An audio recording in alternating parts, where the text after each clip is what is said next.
What's up? Can a low come up in your crib?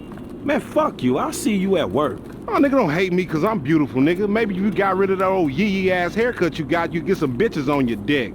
Oh, better yet, maybe Tanisha will call your dog ass if she ever stop fucking with that brain surgeon, the lawyer she fucking with. Nigga.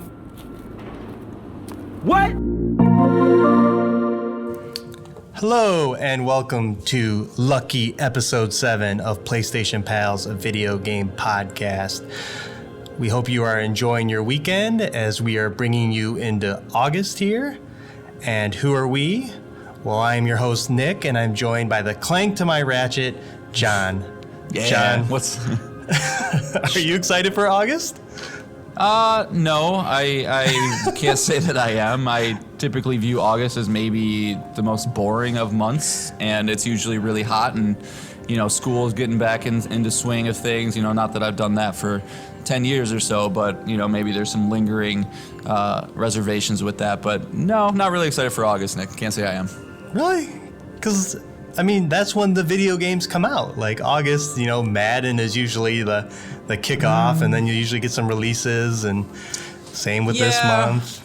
I could see that being a thing. I don't know. I guess I kind of, you know, when I start to get excited for games, it's usually more September. When I think of fall releases, you know, like that's kind of, I think that's like when Spider-Man came out, and you kind of get like the bigger games. August, I feel like, is the lead-up month to release games that studios and publishers aren't super confident with. Like they know it's not going to be their fall banger, so they kind of just put it out in August. But, you know, I know there are some pretty sweet ones coming out this year, though. So, you know, maybe a little more excited for this August than past years, but I still think it's that school heat bad mixture that I don't like, that kind of leaves a little stink in my mouth, but you know.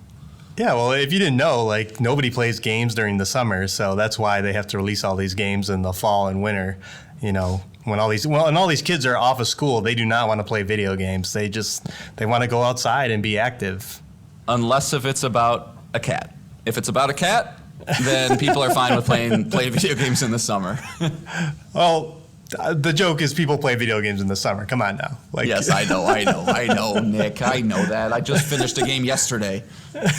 Yeah, exactly. You know, it was that one good summer, like, what was it, 2 years ago? We got Last of Us Part 2 and Ghost of Tsushima in summer. Yeah, like, I would say that probably outdid anything else that PlayStation did that year. I can't remember what else came out for them that year, but definitely that's back-to-back months for those two games. They can't get much better than that. Well, they did launch the console that year, so they did do that. That's small potatoes compared to The Last of Us. Come on. Right. All right, so moving on. If you're just joining us, here is the format of the show. I am going to bring three things. John is going to bring three things, and this can be anything. It could be a video game we're playing. It can be news. It can be a topic. It could be news. It could be an email to PlayStationPalsPod@gmail.com, and sometimes even news we talk about here. So... And if you thought I said news a lot, that's because that is all this podcast is today. Between Jason Schreier over at Bloomberg News and the PlayStation blog, we have 6 items of news to bring to you today. And John, do you want to kick it off with the first news item we're going to be talking about? Yeah, definitely.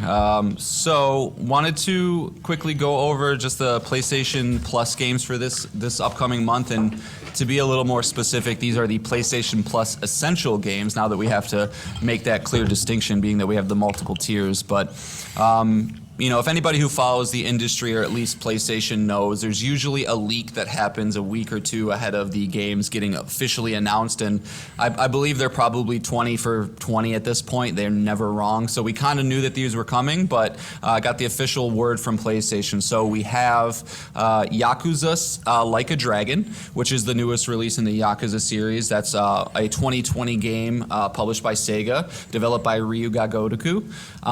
We have Tony Hawk Pro Skater 1 and 2 remake from Vicarious Visions, also a 2020 game. And we have Little Nightmares, which is a 2017 indie game from, actually I don't think it's technically an indie game because Bandai Namco published it, but a smaller game from Tarsier Studios. Yakuza and Tony Hawk are both PS5 versions of the game. Little Nightmares is only PS4, but whether you have a PS4 or a PS5 out there, you can play all these games because both Yakuza and Tony do have a PS4 version as well. So, what's your general consensus of that selection there, Nick? It's pretty good. Just looking at I took the Open Critic scores of these games. Yakuza 86, Tony Hawk 89, Little Nightmares 79. I mean, that's fantastic. This is probably one of the best months we've had in the PlayStation Essentials lineup for a month of games. Yeah, I agree. I've seen some people online kind of liken this to us getting Final Fantasy VII Remake or getting Control. Those seem to be kind of the two big months in the past that people look to get those big newer games that they might have been wanting to buy and just wait for the right sale. So for a lot of people, this is definitely a good month. If you've played a Yakuza game, you kind of already know what you're in for. But if you haven't, just for people out there, they're one of a kind. I've only played Yakuza 0, but from what I understand, every game takes place pretty much in the same location. They're all pretty similar. So if you've played one, you kind of played them all. So I haven't had a chance to go do more of them, even though I did really like 0. But they did change up the formula with this one. They went from a traditional beat 'em up style combat of the first 6 games. This is, I believe, the 7th numbered game in the franchise, and they went with like a turn-based RPG style. Kind of like Final Fantasy or Dragon Quest, something like that, which, like a radical change. But again, from everything I've heard of people that have played this game, they love it. You're in for kind of a gritty detective story with a flair of the most insane batshit things you've ever experienced in a game like that. So, specifically with like side quests, I remember one in Yakuza 0, you literally had to catch a man who was chasing down women and stealing their panties. Like that's kind of the thing where that's the level of weirdness that you would get to on the side story of a Yakuza game. Also, though, when you're doing like the main missions and whatnot, like I said, it's this gritty detective, crime mafia style thing. A lot like you'd see in like The Godfather, right? The Yakuza being the Japanese crime syndicate. So. I would encourage anybody who is on the fence about the Yakuza games, maybe you haven't played them before, or you want to get back into the series, definitely check that out. I think that's a big win for everybody. And to tease our next news item, you're going to have the chance to play a lot of Yakuza games this year, so stay tuned for more news on that franchise. Yeah, no, there's no shortage of Yakuza games. They've really had a resurgence, I would say, in the past 3 to 5 years. Prior to that, they were more of a niche title, I think, where the people who like them, and if you didn't know what they were, you probably stayed away. But they've really gained a lot of traction in the West in the past couple of years, and I think this will be, I think you're going to see a lot of people giving this series a shot with this game and probably start to explore some of the back catalog of those titles, which, as you just mentioned, Nick, won't be very hard for a lot of people now. So I'm sure that was a strategic decision by Sony. And then next, you got Tony Hawk Pro Skater 1 and 2. I own this game. If you're an older gamer like ourselves, I don't even know if you can consider us older gamers. I mean, we're in our 30s, but this is a series that we grew up with. Tony Hawk 1 and 2, foundational to my childhood, in the game space. So getting these games, all glossied up, remastered, and just exactly how you remember, just with a shiny coat of paint. They really did a fantastic job with these games. It feels like Tony Hawk used to feel. It's got all the levels in a nice tight package. And, if you're looking for a nostalgia trip, or if you even just like, just a good feeling sports game with a high score attack, that's definitely one not to miss. And Little Nightmares I've also played as well. And that's, like I said, it's a smaller game. I would think, put it in the same vein as like an Inside, Limbo, kind of one of those side-scrolling games where you're kind of doing some light puzzle solving, maybe pushing some blocks around, things like that. But there's a lot of creepy things happening behind you, where you don't really have a lot of combat. It's mostly just hiding. But from everybody I've heard that's played those games, they like them as well. So, overall a good month, man. And And also I did kind of want to note too that both last month and this month, we've received 2 PS5 games as opposed to, I believe it used to be just 1. So I'm wondering, if we're going to start to see this shift where we are going to start to get 2 PS5s of games now that they are becoming more available. We're almost 2 years into the generation at this point, so they have to kind of start making that switch at some point. Do you think now's the time, Nick, or is this just kind of, just a happenstance thing that we just got lucky with? Yeah, I think now's the time. I wouldn't be surprised if God of War Ragnarok is the last new release to get this the PS4 treatment, and going forward, Spider-Man 2 and other games next year, it won't shock us that they're just PS5 only. So it would make only sense that the PlayStation essential monthly games is going to start, slowly tipping the scale to the PS5 as they try and push that platform more and more. So yeah. I imagine this is going to be the standard going forward. And I agree, and I think it's it's really nice because I know that there is a general fear with the new tiered system with PS Plus that Sony would start saving the good games and the things that people actually want to play and kind of lock them behind the extra tier, leaving Essential to basically, kind of just wither and die in hopes that people would upgrade their service. But, so far we're 2 for 2 with great months. Last month getting Crash 4 and this month getting these games. So, I ball's still up in the air when it comes to that, but so far so good. I think when it comes to keeping Essentials robust and getting the value that we've been getting for a while. But one thing that I have noticed, Nick, and I'm not sure if you noticed this as well. Have you seen the games that they've added to the PlayStation Premium service specifically last month and this month? No, we didn't talk about the premium games. I don't know how much our audience is interested in the PS3, PS2, PS1 games. Maybe going forward we can start mentioning them, but I try to keep it to the more current games and platforms. But I haven't really looked into them very much. I don't think there were very many, if I remember correct, for. And that's kind of the thing. I did, not that, again, I don't ever really want premium. I don't have time to play PS5 games, let alone PS1 games. But I did find it kind of interesting.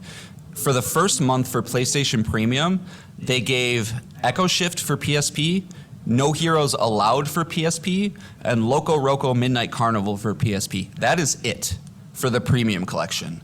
And I just find it interesting. You'd think when you roll out this new service, you get the highest tier, the people are most invested into the ecosystem. They get this highest tier, and then you get no PS1 games and a smattering of B-tier PSP games. That's just something I wanted to just at least note to see if this is something that is going to improve.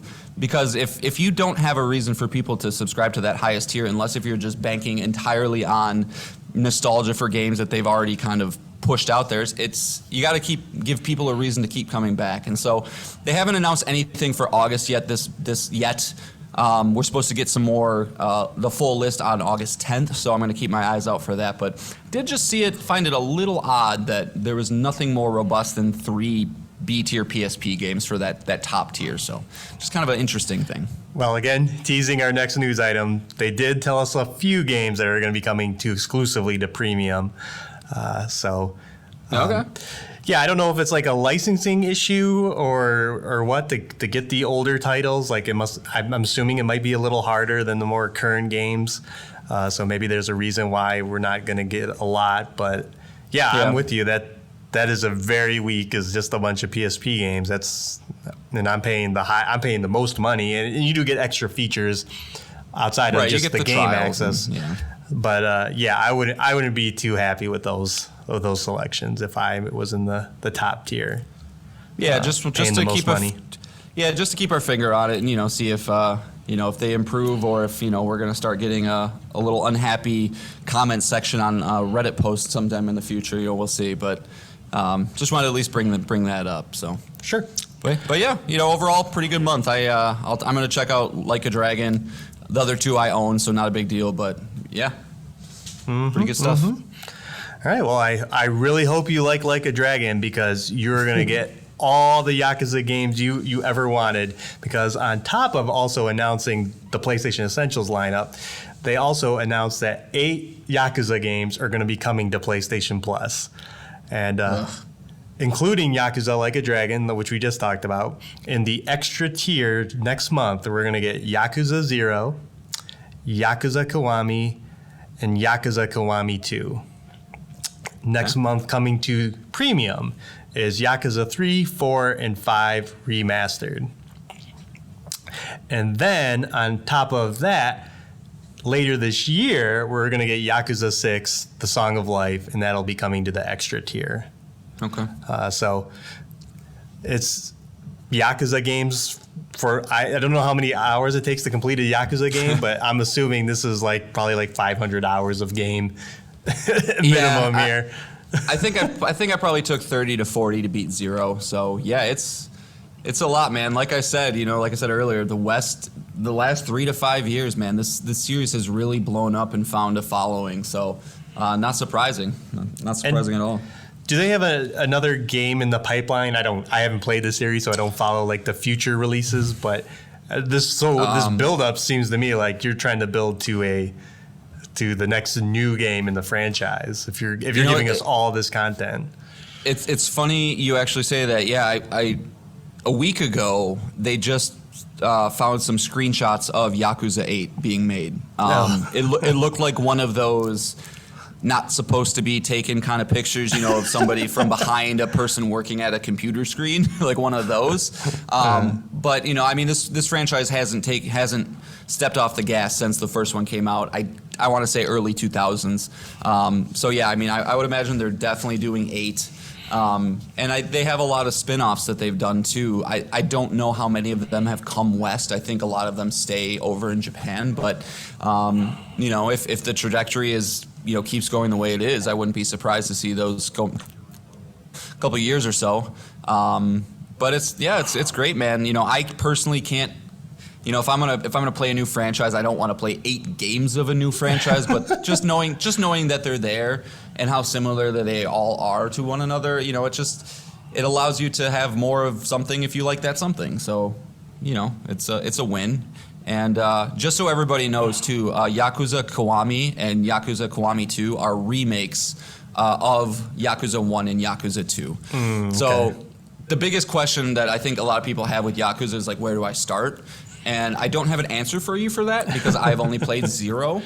But 0 does take place chronologically first, but Kiwami is the first one that came out. They did a prequel thing with 0. So just a little bit of info if somebody is looking to jump into that series. You're going to want to start with Kiwami or 0, but I can't tell you which one. You kind of have to do a little research on your own. Yeah, I'm sure there are plenty of guides when you got a franchise this big. Plenty of people out there are willing to help you dip your feet in there and right. Tell you which order to play it in. So, yeah. This is exciting. It's kind of cool that they're teasing what's coming to the PlayStation Plus tiers, and it's a lot of games. And as far as I know, they're making an 8th game, so a lot of people must love this franchise. So the game's got to be pretty good, pretty interesting, as you said with 0. So. Yeah. No, I definitely enjoyed it. I'm happy I played it. I've thought about playing other ones. But, I think I'm going to do 7 next. I don't really care so much about the, 7 game long narrative arc that there probably is. And I know 7 comes with a brand new cast of characters for the first time in series history. I believe 1 through 7 was all about Kazuma Kiryu, and they switched it up with this one. So 7's probably honestly a good place to jump in as well with a gameplay change and a character change. So, lots of different options. I think it's just one of those series you kind of just look at it and see, wherever you want to jump in. Yep, and it's great that they're allowing you to do that. So. Are you going to play one, Nick? As I said, games are coming out in August, so I will probably check one of them out, I'm sure. Which one, I don't know yet, but I'll probably check out one, I think. Okay, good. Yeah, I'd be curious to hear your thoughts on it. It is, like I said at the top, it's a pretty unique thing. Pretty unique. All right, yeah. I'll definitely look at one for sure. Awesome. All right, moving on. All right. So for second topic here, PlayStation is releasing a PS5 software beta. So I'm just going to go ahead and read the blog post just to make sure we hit all the important details. But we got from PlayStation here, it says, since PS5 launched, we've been listening to your feedback and working every day to bring you more community requested features. Today, we are rolling out a new PS5 system software beta that includes 1440p support, game lists, and additional updates to enhance your gaming experiences and make connecting with friends easier on PS5. While beta access is limited to invited participants in select countries, our goal is to bring these updates to our global community later this year. If you're selected to participate in the beta, you'll receive an email invitation when it's available to download today. As always, some features available during the beta may not make it into the final version or may see significant changes. So just to kind of go over a little bit of the things that are included in this beta, I think the biggest one that probably has most people excited is the 1440p resolution option that they're allowing people to choose. So the PS5 beta introduces support for 1440p HDMI video output, enabling players to choose an additional visual setting on compatible PC monitors and TVs. If the game you're playing supports 1440p rendering, you can experience native 1440p output on your display. Or if you have a game that has higher native resolution like 4K, then you may benefit from improved anti-aliasing through super sampling down to 1440p, and it goes on and on. I don't know about the technological side of all that, but I do know that a lot of people, especially people who play with monitors that have 1440p abilities, were kind of bummed out when the PS5 came out that it didn't do that. I think a lot of people felt that 4K is just not necessary and it sacrifices too many other things to get that horsepower and able to run it, and they would rather have a little bit better than 1080p with that solid 60. 60 frames is the standard now. I think people are generally unhappy with anything that's less than that nowadays. So I think this is going to be a big win for those people. Do you know any more about the 1440p side of things, Nick? I just know that people want it. That's about all I really know. Well, I know the problem was it was either 4K or 1080p. So if you had a monitor that was in between, you were just stuck playing 1080p. So you're just losing, you weren't fully utilizing your hardware there. So I know that's why people are excited, because if you're in between, now you can use your gaming monitor and get everything out of it. So there's a decent amount of monitors out there that they top out at 1440. That's like their peak performance. Mm-hmm. Yeah. Okay. Yeah. Well, that makes perfect sense. A lot of the comments were saying on this blog post. Okay. No, that's perfect. I mean, I would understandably be upset because nobody wants to shell out another $800 to $900 for a new monitor if you already have something nice but just can't utilize it. So, yeah, I think there's going to be a lot of people happy about that. The next big update in this beta is the game list feature. And so I think the easiest way to think about this is just similar to folders on PS4. It basically allows you to customize your game library so you can get to the things you want to get easier and create your own custom things. So in your game library, you can now create game lists which make organizing your games even easier. To start, you go to your collection tab and select create game lists. Choose games to add to your game list, then decide what to name it. You can have up to 15 game lists and 100 games per game list. All games under your collection tab of your game library can be added to game list, including disc, digital, and streaming titles. You can also add the same game to multiple game lists. So, kind of a minor thing. Not a lot of people are going to use it, but I know the people who do are kind of little micromanagey or really like to have their things in a specific way. This will be nice for them. Is a kind of a bit of a bummer that it's sectioned into your collection tab. Just, not that it's a big deal, but it does require a couple extra clicks to get to. So if the whole purpose is, ease of use and getting to things quicker, it does seem a little counterintuitive in that way, but, it's something you can use, don't have to. So just kind of another cool small thing. And then there's just a couple minor things just to go over real quick.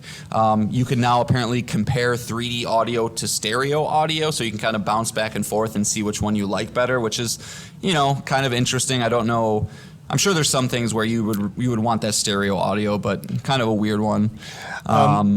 Yeah, quickly, that is kind of like one of my favorite updates to this is because I'm not an audiophile. I can't tell the difference. Like sometimes when I'm playing games and I'm using the Pulse headset, the official Sony branded one, like I can't tell the difference. Like sometimes, like is it on? Is it using it? You know, so it'll be nice to have this to be like, oh, okay. Yeah. I guess if anything, it's kind of a proof of concept feature. Yeah. You know, it'd be like, oh, you didn't think this was anything. Listen to this. And then you're like, oh, I can tell the difference. Yeah. You know, I get what you're saying, man. I think it really, at least for me, it takes a special one to really notice it. Returnal's kind of the one I think of where I really could tell where enemies were based on the audio with that game. And so, you know, kind of cool little thing, but I'm sure there's certain things like, you know, maybe listening to music is something you would want in stereo as opposed to 3D or whatever. So just kind of a cool little thing. And then there's some social features, like you can now apparently request to see somebody's screen. So if Nick was playing a game, you know, I looked on my friends list, Nick's playing something, I want to check it out, I can like literally send him a little ping to request to watch him. So just, you know, little things like that. And easier access to in-progress activities. So when resuming a game, in-progress activities are often shown prominently at the top of the game hub to make it easy and fast as possible to get back to where you left off. Real quick here, Nick, have you ever used the in-progress activities cards on your system yet? Do you ever use those? No. Okay, I don't either. I don't either, and I feel like they've made such a big deal about those, even since like they've announced the console. I'm just wondering, like, am I missing something or am I not? So maybe I might have to make a conscious effort to look at these a little bit more, because I typically ignore them. The game, usually the game itself does the job of organizing, you know, quests and missions that you have to do. Right. So I really don't feel the need to like go onto an additional menu, take me out of the game to do it. But I do know that they'll point to things that are not specifically in the game. So I know like trophies and stuff they'll throw in there. So usually when I see the activity cards, it's always about trophies. So right.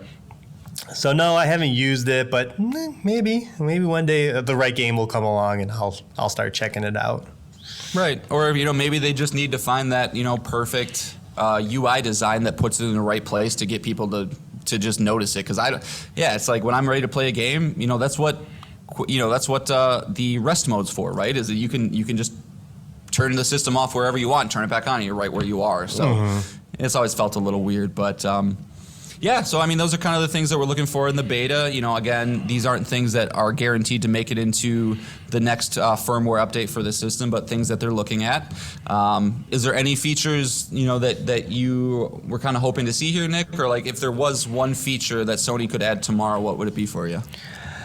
I just wish the folder organization, which you could do on PS4 on the front page, I wish that was there. Like, I wish it was just an additional tab because, you know, you have your games tab and your media tab, just an additional tab. And not that I have a bunch of installed games on my system, but when I did have people over, I did have like a party section, which included, you know, a lot of the oh man, now I'm just my brain is blanking on all that Jackbox games. Jackbox, yeah. All the Jackbox games and a few other party games that I knew, like, okay, everything's just in one section. People are coming over. I'll just leave this section up and then we can choose a game from there. But other than that, I really don't keep a lot of things installed on my system. One feature that I did like that was on PS4 that did not make it to PS5 is like the news feed. And not the newsfeed that we currently get, in which it's kind of published based on the games that you follow and what PlayStation officially publishes. But there used to be a feed where you could see what your friends were doing. It would be like John started playing Spider-Man, or John got the platinum in Spider-Man. And you could just scroll through and see everyone in your friends list, what they're up to and what trophies they're getting. And as of right now, you know, I know we have kind of a back and forth with a friend about platinum trophies. Like I have to actively go find his profile to see if he's gotten a platinum trophy.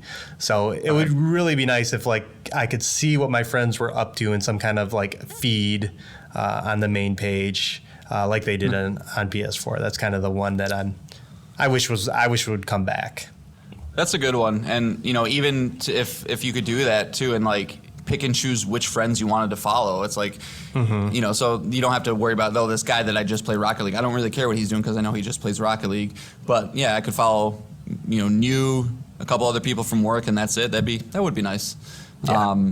Have you ever messed around with the quick resume feature on Xbox? I know I don't even know if you've ever really played with the Series X yet.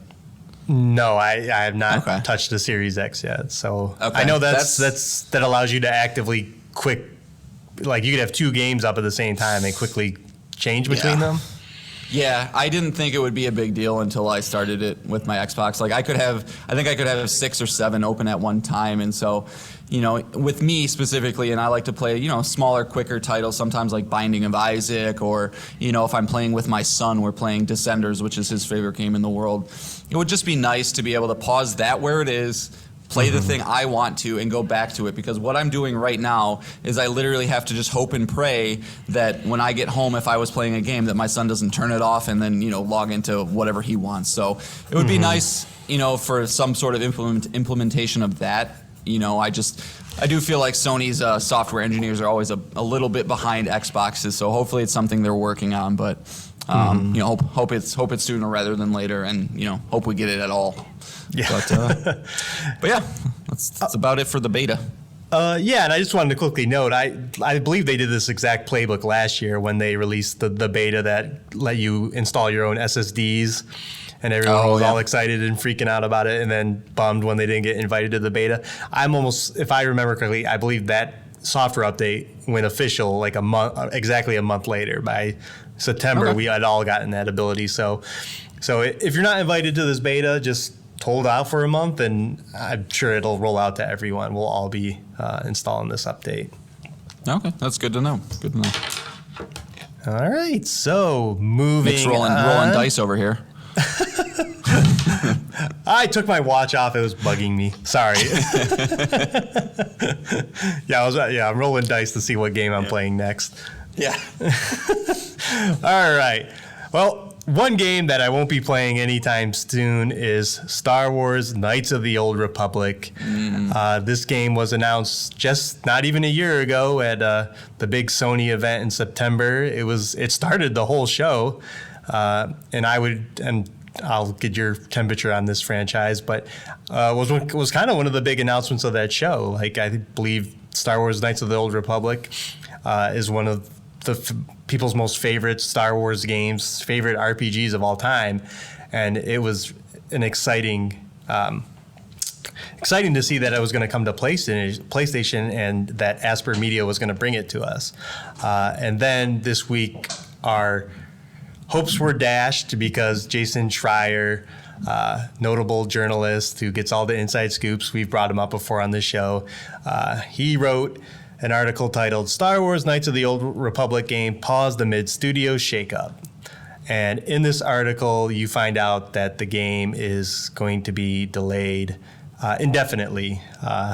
They have no plans for a release date currently.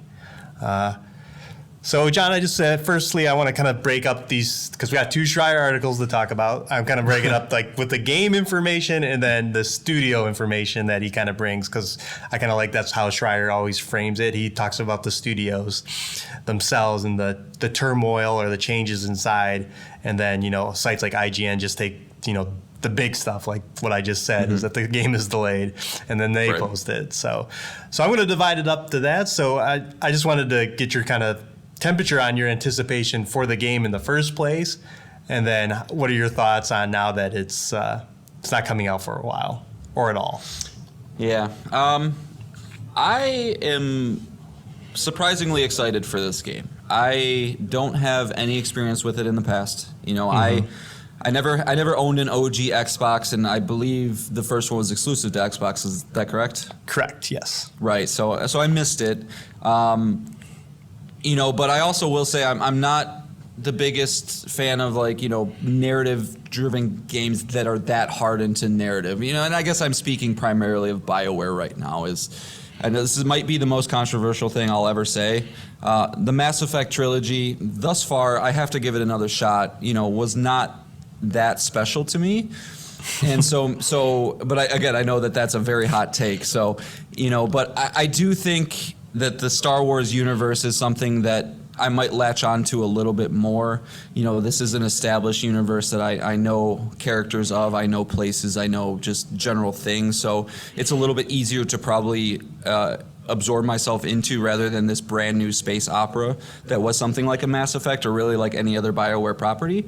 But again, I don't have any experience for it, so hearing the delay, hearing that they're going to need to take time, it doesn't hurt very much for me at all. It's one of those, when it comes out, it comes out. But I do know that, I have a couple friends that I can think of specifically where this is their number one favorite game of all time.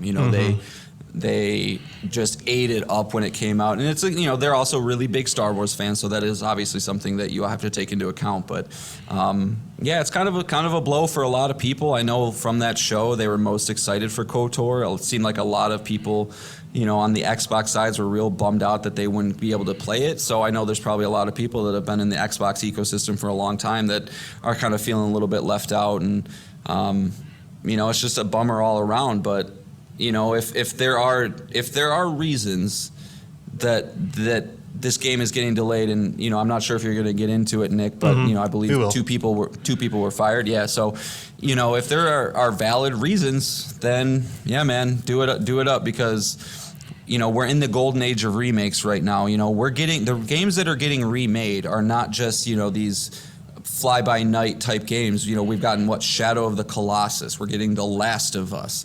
KOTOR is right there with those. This is an important game to a lot of people, and if they're not going to deliver on the experience that people remember, we talked about Tony Hawk earlier, right? And it was so good because it really felt like I was playing the game again when I was a 10-year-old kid. They need to make sure that they can do that. And, unless if there's some other things happening behind the scenes that just haven't been made public yet, it just seems like the game's not where it needs to be. And, hopefully that they realize how important it is. And hopefully Sony realizes that too. And usually they do when they have their money behind a project. So, it's a bummer. And I'm still excited for it. It'll come out eventually. It's just not going to be as soon as we wanted. Right. Yeah, and I'm in the same boat. I did play this game back then, but I didn't beat it. I think I've got a few hours into it, and it's peak BioWare. If you didn't know, BioWare made the original game, and then it's Aspyr that's going to be remaking it. If a game is more deservingly of a remake, it's a game from 2003 that barely any people played because it was on it was just on Xbox, and it was exciting because I wasn't expecting it at all when it was showed at the PlayStation Showcase last year. I think several things in that showcase nobody would have predicted, but this was definitely one of them, that we were going to get a remake. And watching people react to that press conference, I mean, people were excited, and it's kind of a bummer that the game might ever come out, and now is in a list of games along with like Vampire the Masquerade Bloodlines 2, of games Beyond that are Evil. Of games that where you were announced, excited for, and are just vaporware pretty much now at this point, unless we hear otherwise. So I am bummed. But then let's getting into what actually kind of occurred. I'm just going to highlight some paragraphs in the article that Schreier pointed out. Star Wars Knights of the Old Republic, a remake of a 2003 role-playing game, is delayed indefinitely as developers at Austin, Texas-based Aspyr Media tried to figure out what comes next. Aspyr also abruptly fired the game's art director and design director this month. In a series of meetings throughout July, Aspyr's two studio heads told employees that the project is on pause and the company will look for new contracts and development opportunities, said the people who are not authorized publicly to speak about the situation.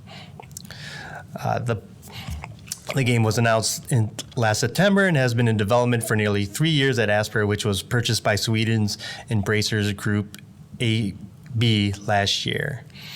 On June 30th, Aspyr finalized a demo of the game known as a vertical slice to show to production partners Lucasfilm and Sony Group. The developers were excited about it and felt that they were on track, according to a person familiar with the project, so they were shocked by what happens next. The following week, the company fired design director Brad Prince and art director Jason Miner. Neither responded to requests for comments, but miners suggested on a social media page that this dismissal was unexpected. At the outset of development, Aspyr told staff and partners it would release the game by the end of 2022. According to two people familiar with production, developers said a more realistic target now would be 2025. In May, Embracer announced that Saber Interactive would also join the project. Some at Aspyr believe that Saber, which has mainly been doing the outsourcing work for the project, may take it over completely. So interesting that they have a demo of the game and then instantly two people are fired. And then now the game is in limbo. It just seems weird, doesn't it? Doesn't it seem weird?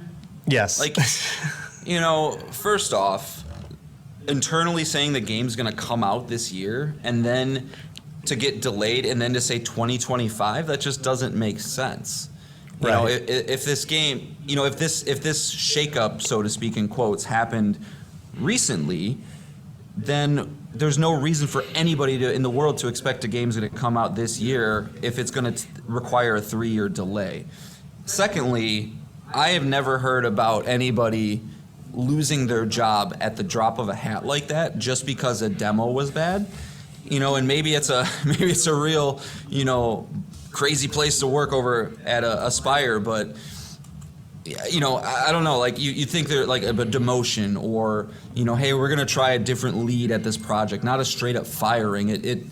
Obviously not spreading rumors or anything like that, but just being with the industry the way it's been recently. It almost seems like there's some sort of sexual thing happening or some sort of, something that happened that we're not privy to yet that we had to let these guys go. Obviously, we're not spreading rumors. That's not, nobody said anything like that, but it just seems more along those lines than just, the project's not where we want it to be, so we had to let these guys go. I don't know. Yeah, and given their titles, just design director and art director, those don't seem like, the head of things, like a creative director. Right. They're not the one calling all the shots, or a producer or someone, more overseeing production. These seem like smaller roles, albeit big roles in a game. Design director is definitely a bigger position, but yeah, for them just to show a demo and then just gone immediately like that, it just doesn't seem right. Like, especially no.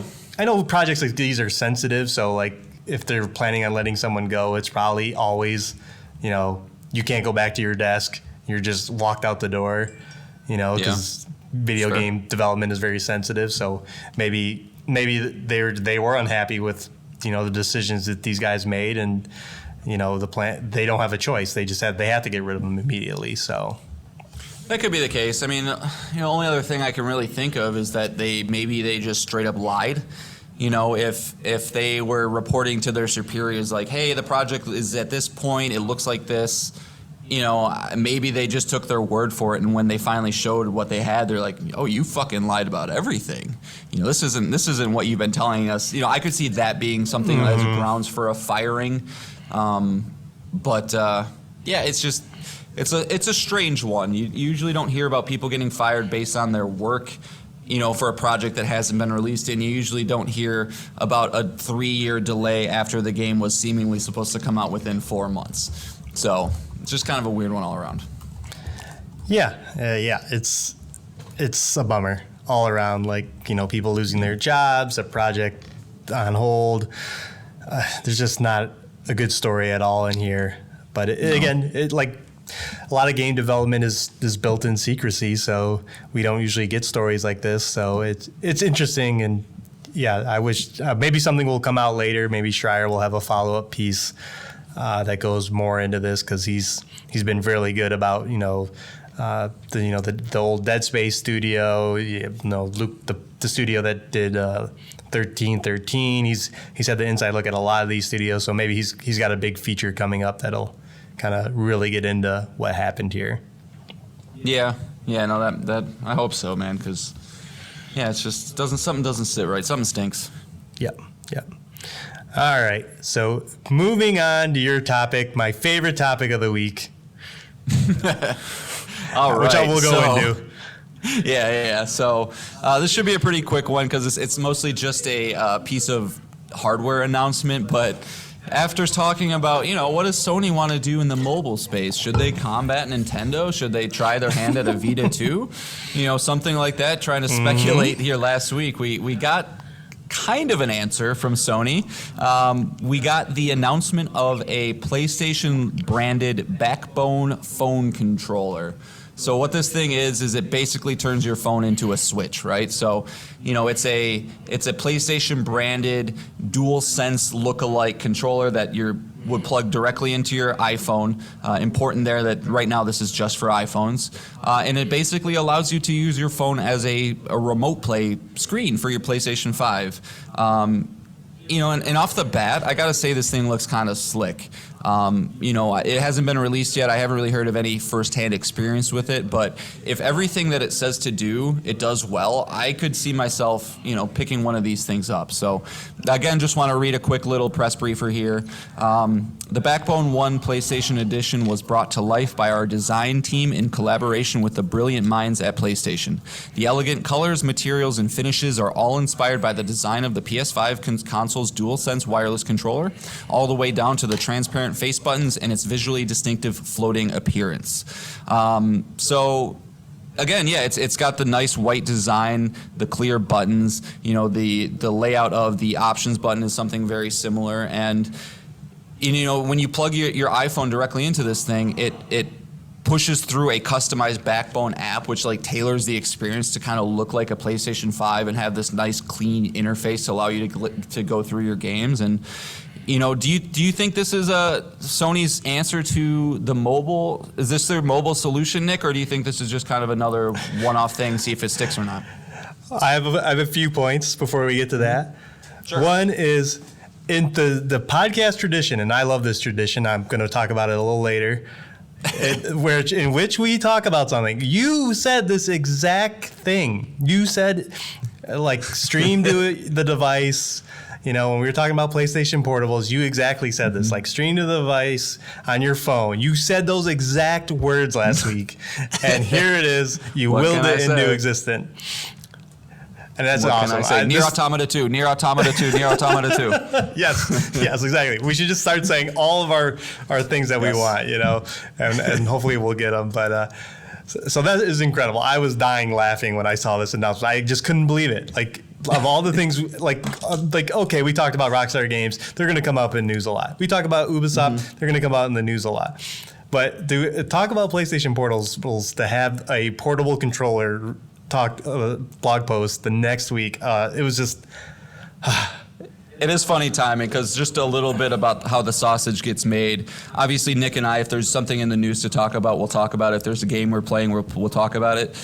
But sometimes there's neither of those things, and so you have to kind of get creative and think about, what is something that we could talk about. And so it is pretty funny, serendipitously, that we chose that one last week. So, yeah, pretty, and I'm pretty mad funny. at every outlet because they should have credited us with predicting this. But that's fine. Well, reach out to your boy Jason Schreier. He can get our name around.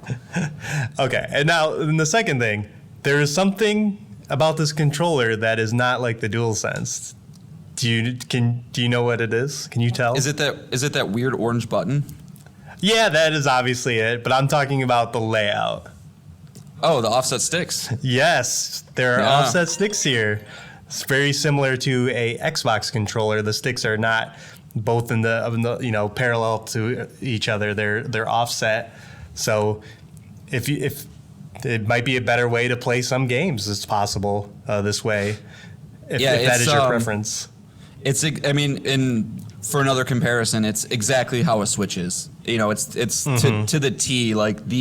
I'm actually looking at a side by side right now. They mimic the Switch's placement, and that's, I play Switch handheld. It's fine. It's nothing that I would ever want to play a first-person shooter with or something like Rocket League. But for your platformers, your indie games, for maybe some less intensive experiences, I think this is great. That you could just take this thing into bed, take it on a commute. they claim that as long as you have an internet connection, so one would assume that even a cellular connection would work, you should be able to make this thing function. And I did use the Vita with the PS4 remote play back in the day. I only ever really messed with it in the house, but it worked pretty well where you could just go lay in bed and just pretty much continue where you left off on the PS4 and take it on the Vita, and that was pretty cool. So, I think this is their solution, to the mobile space. I can't imagine Sony, now that they've released a product like this that capitalizes on, phones, that they would then come out with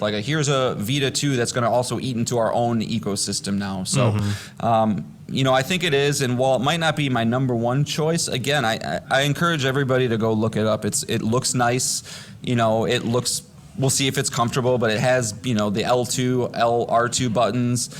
It's got the click functionality within the triggers or within the joysticks themselves, which was a big thing for me with Vita. Not only is it just effectively taking away some buttons, but it just doesn't feel right if it doesn't do that. It has pass-through charging, so you can play it and have it plugged in and charge your phone at the same time. 3.5 millimeter audio jack. A couple just little bells and whistles to kind of make it a nice experience. No price officially on it yet, but I believe it's going to be $99. Yeah, that's what it is. It is 90. Okay, because I know this is a Backbone is an existing company. They're just doing the PlayStation branded thing now. But I just want to again just drive home the point that for right now, this is just for iPhone only, for the PlayStation branded one. There are Android backbones available, but it doesn't have some of the bells and whistles. Like I said with this one, when you plug this thing into your iPhone, it converts all the button icons and things to X, square, triangle, and circle. It does the little things to make it just a little bit nicer of an experience. And one other thing I'd want to mention about this, for all my iPhone users out there, just be cautious, because this does have a Lightning port in it. And the only reason I say that is because I believe there's something in Europe where they took Apple to court and said that they need to create a device that has a standard uniform charger, and so they're going USB-C. So if this is something you want to buy, it's $99. It's not going to break the bank, but it might be worth it to see in a year or so if they come out with a USB-C version, because if you're one of those people that upgrades your phones the moment you can, you might be out, limiting yourself here in the future going forward. So just wanted to at least make that little PSA. Yeah, and the Android one has the competitor button layout, and so Gross. you can't buy that. So if you don't get the Android one until they release the official Sony one, because who uses ABXY? Ugh. Yeah, God. I know, gross. Ugh. Yeah, they're not even in the right order. Yeah, savages. Sure. So yeah, I think this is just as you had mentioned last week again, a way to get you to play your console in your bed, and keep that trophy grind going. You don't have to be sitting in front of your fancy TV all night. You can relax in bed and get some gaming in, which is really cool. Because but play the remote play app without this thing and then go, there's no way I'm doing that. So No. You have to be a masochist. And I don't think anybody's playing God of War on this thing, but indie games, platformers, perfect, man. All right. Moving on, final topic. Here we go. This is inspired the Grand Theft Auto 5 clip that you heard at the beginning of this podcast between Lamar and Franklin. And this is another Jason Schreier article that came out this week. This one's huge. It is titled Rockstar Games Cleaned Up Its Frat-Boy Culture and Grand Theft Auto 2. And just like KOTOR, I want to kind of frame this in two ways. One is what it says about Grand Theft Auto 6, and then what it says about Rockstar Games Studio. So this is what it says about Grand Theft Auto 6. This is the little tidbits of news we get. The big headline was that we're going to get our first female protagonist in the game. The game's going to have two protagonists, and they're going to have a relationship, but this will have the first playable single player, because you can be a female in Grand Theft Auto Online protagonist, and which is kind of a big deal. I thought it was weird in Grand Theft Auto 5 that you had three male characters. It just seemed weird. So this will be the first game to do that. This game is predicted to be 2 years away, so they say it's going to be come out in Take-Two's fiscal 2024 year. So that's anywhere from April 2023 to March 2024. And that the game is set in Miami, but the plans are to add more cities in the future. I guess it was going to launch with more cities, but they kind of reeled that back. So now it's just going to be Miami. It's just as big as GTA 5, and it's going to have more interiors than GTA 5. And then, yeah, their plan is to stretch their content out by adding more cities, more missions, more areas as the game moves on. And I imagine that is all because of Grand Theft Auto Online. I don't know how much that is going to matter to the single player content of the game. So before we get into the changes that they're doing internally as a company, John, what did you think of this news? As we discussed, you're not the biggest Grand Theft Auto fan, but what did you think of these little tidbits that we've learned about the game so far? I think it sounds great. I am, like you said, not the biggest GTA fan, but I can't see a future where I'm not going to at least give every GTA that comes out a fair shake. I'm going to pick it up and give it a shot. And so the idea of having a female protagonist is cool. I like the Bonnie and Clyde aspect that they're kind of going with this one. That'll kind of create an interesting dynamic. And, I never played Vice City, but I gotta believe it seems to be the most favorite for diehard GTA fans. So hopefully they can kind of capture the vibes that game had going back to Miami. And yeah, it's cool that they're going to add cities down the road to let people have that epic sandbox experience that I know they're trying to get with GTA Online. As always though, I always feel like an odd man out when I hear these things, because I personally don't want a game that goes on and on and on. And there's lots of people out there that, Call of Duty and Grand Theft Auto, that's what they play. So sure, why would I not want more cities and more places to explore and different cars and different, environments? But I would play the game for the narrative, and whatever the narrative is, that's what I hope is strong. And without the Hauser brothers, it's going to be an interesting, it's going to be interesting being that they were I feel like the glue that tied that franchise, or that catapulted the franchise to the levels that it got to, with the, kind of satire of our society. I feel like that's always been kind of the thing about Grand Theft Auto. So it'll be interesting to see that satire going forth, since people are more sensitive than ever. We'll get into this. The woke culture is more sensitive than ever, and no matter which side of the political spectrum you fall on, just realize it's a game, man, and not to get too worked up about it. But I'm sure people won't be able to help themselves. This is a war. I can't play as a woman. Oh God, are they gonna have LGBTQ characters in this thing now? And and then those same people will be like, oh yeah, do you remember the Ballad of Gay Tony? Like, oh, there was that. So it'll be infuriating when it comes out for that reason. But yeah, I mean, I think it sounds cool, and it's that you can tell that Rockstar will not settle for anything less than a 10 out of 10 from their fans. So here's hoping it gets there. Yeah, and before we actually get into the article, Grand Theft Auto 6 is going to be a different game. As you mentioned, the Hauser brothers, who had creative control over the franchises, both Red Dead and Grand Theft Auto, they're no longer there. So the game's going to be different just because I don't like to put a lot of onus on a game that's made by thousands of people on two guys. Right. I don't think sure they kind of drove the franchise to the great heights that it reached, but there was a lot of great people in those studios. So, right. But they're gone, so the game was going to change anyway. And then it's also been 9 years since Grand Theft Auto 5 launched. So the writing and the everything about that game is set in that time period, and we were culturally just different. Our humor's different. Everything's different. So this game's going to be different, and I wouldn't take what I'm about to describe as Schreier goes into the studio culture as the reason why. It was just inevitable. We're moving forward as a people. What was funny in 2002 is not no longer funny in 2013. It is no longer funny now. So So it sounds like Rockstar Games is evolving, and if you got nothing else more to add, we can get into it. No, I'm good. Yeah, go for it.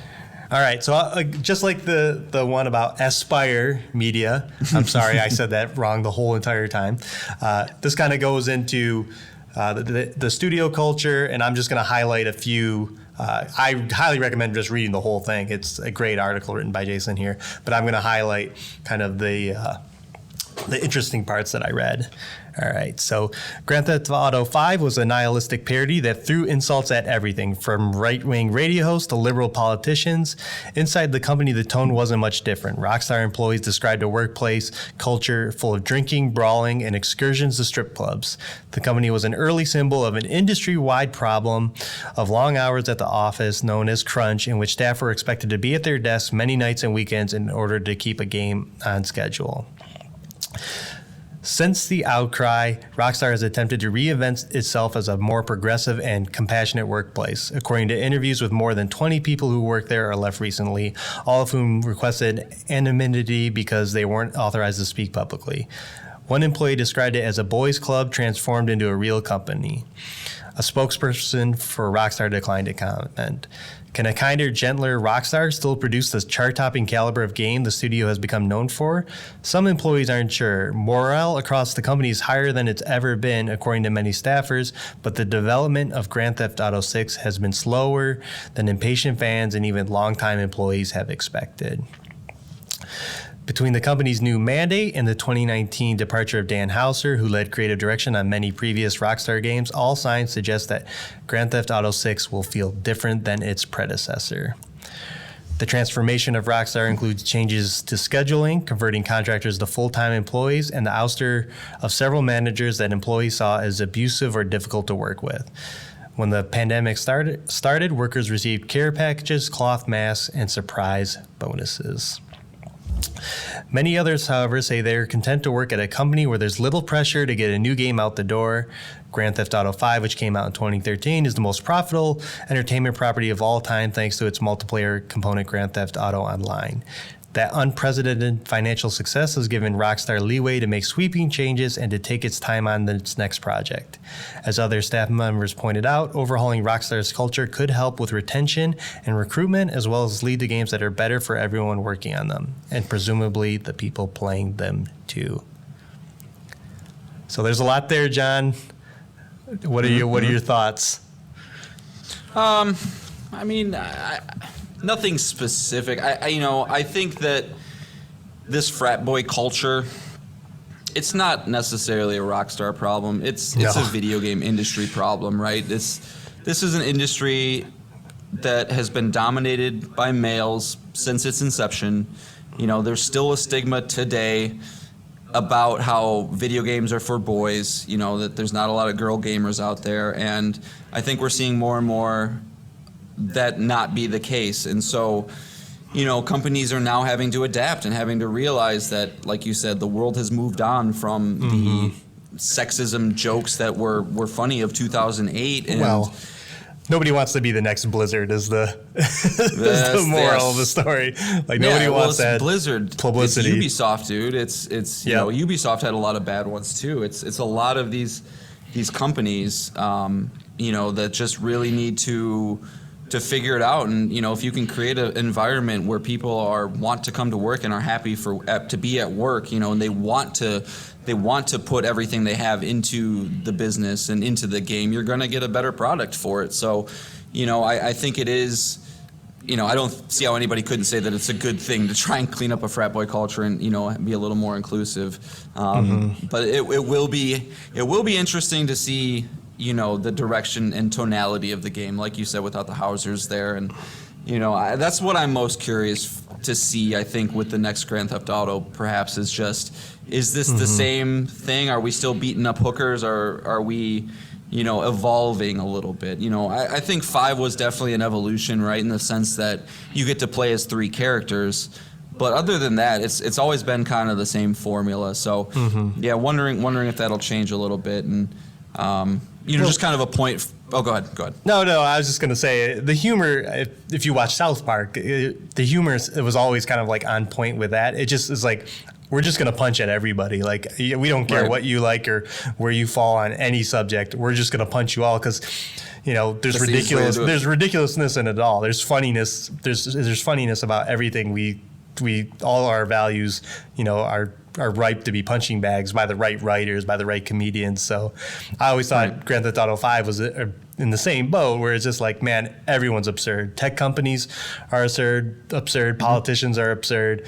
You know, even the characters that you play as in that game are absurd. It's just like, Right. we're just going to punch at all of you. So Yeah, everybody's personality or identity gets ratcheted up to 11, no matter what Yeah, their yeah. personality or identity is. So, Right. and that's the Rockstar way, you know. So, yeah, I mean, I think it's good all around. I don't really have much negative to say, and you know, just kind of something that just popped on my head a little bit earlier about the Housers not being there is I think maybe a really apt comparison is like Miyazaki leaving Dark Souls for Dark Souls 2, right? Is I think unanimously people think that that's like kind of the one that's like the black sheep of the family, and you can tell that he wasn't there because there was a lot of like things missing. So I think you'll get the same game, but it'll just feel a little off, and that could be good. It could be better, you know. Who's to say the Housers are the best writers in the world? But you know, I think that's maybe a pretty close comparison.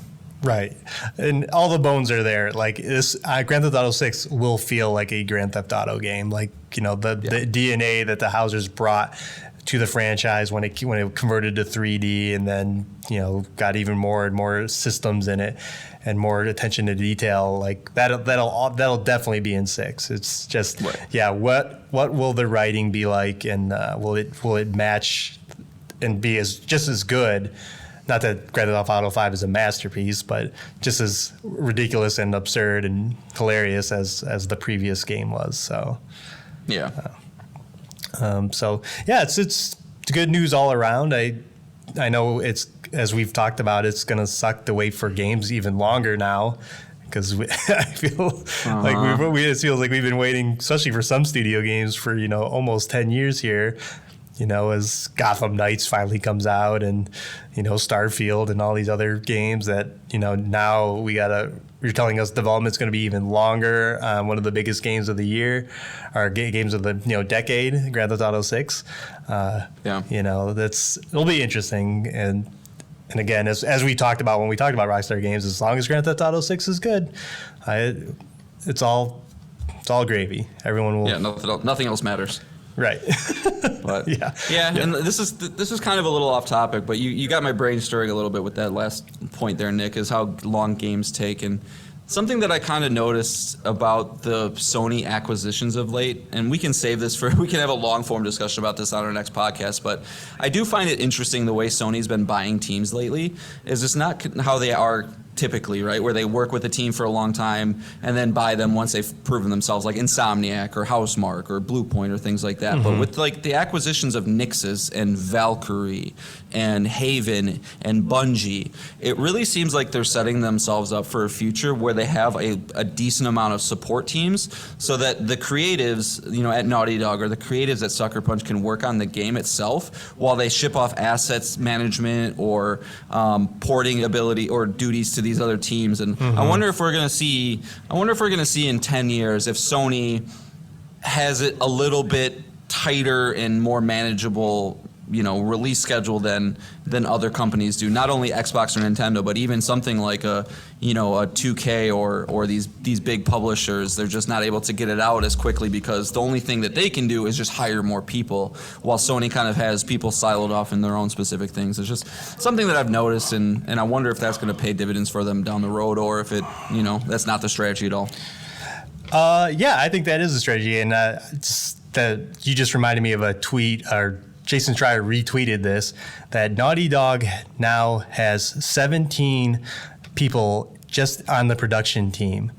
And all their job is to do is make sure all their projects run smoothly, on time, and nobody's being overworked, and that the work is getting, accurately doled out to everybody. They said for decades they did not have a production team at all, and now they have a team of 17 people, and that's what they think is why Last of Us Part 1, this remake, not that it was like the toughest project in the world, but why that game went gold so early, and that the game is right on schedule to be released is because of this team. So I think you're right. Like Sony is gonna get into, and Sony's always been great about managing studios. You know, it's kind of the one thing with Xbox. You know, not that I hate Xbox. Disregard my comment earlier about their controller. But what Sony has been masterful about is releasing their games at a consistent cadence year after year after year. There isn't a year where they don't have at least 3 to 4 big games, including this year, coming out across the year. It kind of got a little front loaded with Forbidden West and GT7, but you know, to have 3 possible game of the year runner games coming out of your studios in 1 year, and the same for the year before, and the same for the year with COVID, you know, to get Last of Us 2, Miles Morales, Ghost of Tsushima, and you launched a console. And Astrobot's Playroom. Can't forget about Astrobot's Playroom. John, did you know about Astrobot's Playroom's the best game on PS5? Don't miss it. No, I've never heard of it. So yeah, I think you're right that they're buying all these studios to really make the production of these games more efficient, and now that we're not waiting, you know, like Xbox, like what game has been out since Forza? Nothing. Crickets. Yeah, they're just it just seems like they're buying teams to be like, okay, you got our money, now give us a game in 6 years, and then the next team, okay, you got our money, give us a game in 6 years, when, you know, and then those teams and their projects fall through, or they get canceled, or they get delayed. And it's just like, well, shit. Now I guess 2022 is just an empty slate for us. So it's encouraging to know. It seems like Sony has a plan with all that stuff. And sorry to go off on this big tangent. Kind of popped in my head and had to get it out. No, because, you know, outside of, I think, like Sony, Ben, like none of their studios have really had these problems. And, you know, as far as, you know, oh my gosh, it's been 8 years since the last Sony Santa Monica game, you know, like, oh my God, 10 years since the last Naughty Dog game. Like, no, that doesn't happen. And these games come out and they're incredible, and they're, you know, there is one exception. I will say there is one exception. Media Molecule. They are an interesting one. Just and you can almost disregard them in the sense because Dreams is its own unique thing, but I'm excited, and I want Media Molecule to make another actual game. You know, I feel like we might be hopefully close to seeing something from them, but that's the one company. It's like, guys, it's been over 10 years since, I think, Tearaway was maybe their last thing before Dream, so I don't know. But I digress. I got a question. I got to quiz you on that. How many people work at Media Molecule? I'm going to say about 50. I'm totally not looking at the Google page right now. Yeah, you are.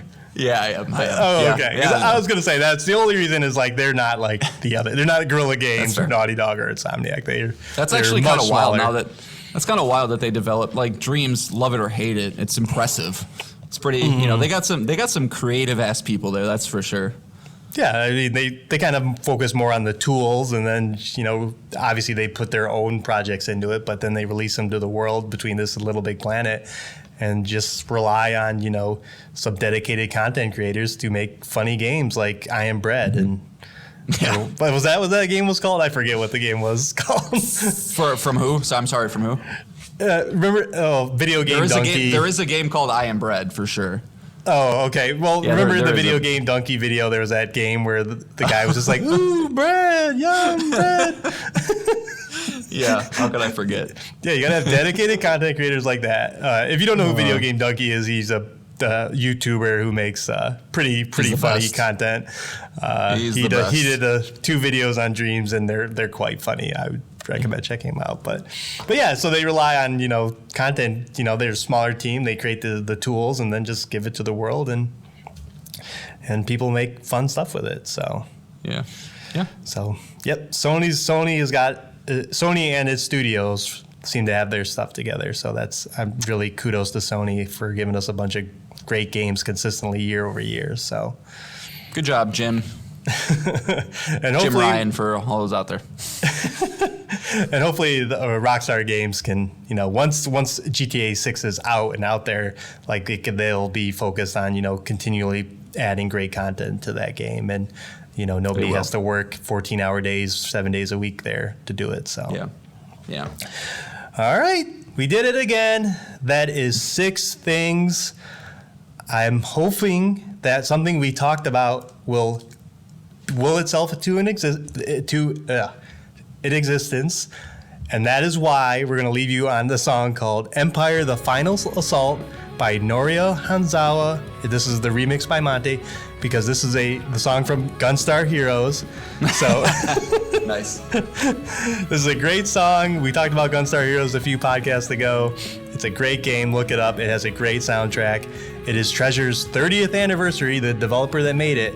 And if this leads to a game announcement that they're remaking or bringing a sequel to this franchise next week, I don't know what we do with this power. I don't know. We have superpowers, and we have to reach out to somebody to buy us as a company because we are invaluable assets.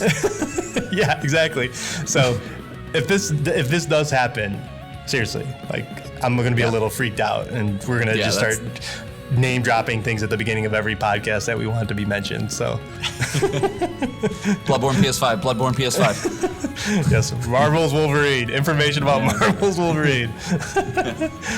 All right, so enjoy the song. Enjoy your weekend. We will be back next week with games. We'll be sure to fit some games in next week. I know you have some games, I have some games. So we're still in the doldrum of summer, so it won't be new games, but we've played some games, so we'll have some things to say. All right, so that's it. Have a great weekend, everybody. Bye. Take care, guys.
Knock, knock, niggas. Hello, Lamar. What's up, homie? What's up, then, homie? What's up, dog? Franklin here has been awarded Employee of the Month. You fucking with me, right? Man, we both being fucked with, dog. Man, knock it off, man. For real, after all the motherfucking work I put in, man. Man, fuck this Employee of the Month shit, homie. I'm sitting up here trying to get us... What you mean, fuck this Employee of the Month shit, man? When there's some shit to be won, goddammit, I want it. I don't give a fuck what it is. You know what I'm talking about? I take no prisoners. I go hard doing this shit. Big dog, big nuts. When names is on the motherfucking board, I want to see my name at the top of that motherfucking next to it. It needs to say, winner. Maybe next month, huh? Man, fuck next month, Simeon. What about today? I demand a retrial.